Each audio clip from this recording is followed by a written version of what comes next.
In the last year, we've been very busy. We all tend to wear a lot of different hats here.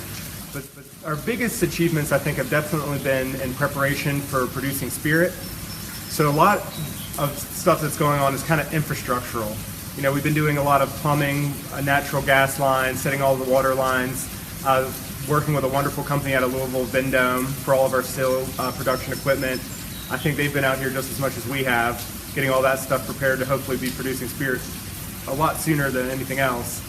Along with that, we've actually been working with John Karloftis. He's been doing kind of continuous development of our gardens, continual planning to really get things spruced up in preparation for our opening in fall. So we've been doing a beautiful cocktail garden around the spring house that we'll be able to source some botanicals and herbs from for drink production, you know, something for you to imbibe on your visit.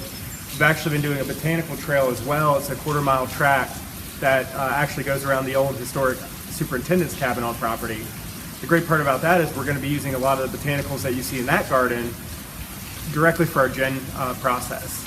So we'll be trying to source as much of our botanicals from our gardens, which I think is kind of a really beautiful thing in Kentucky, to try to use what's already pre-existing. And what is left to do?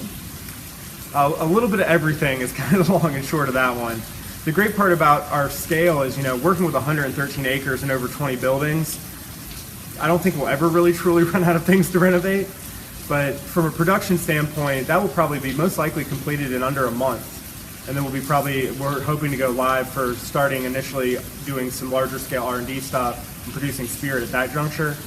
As well, you know, finishing up setting sod and sprucing up the gardens.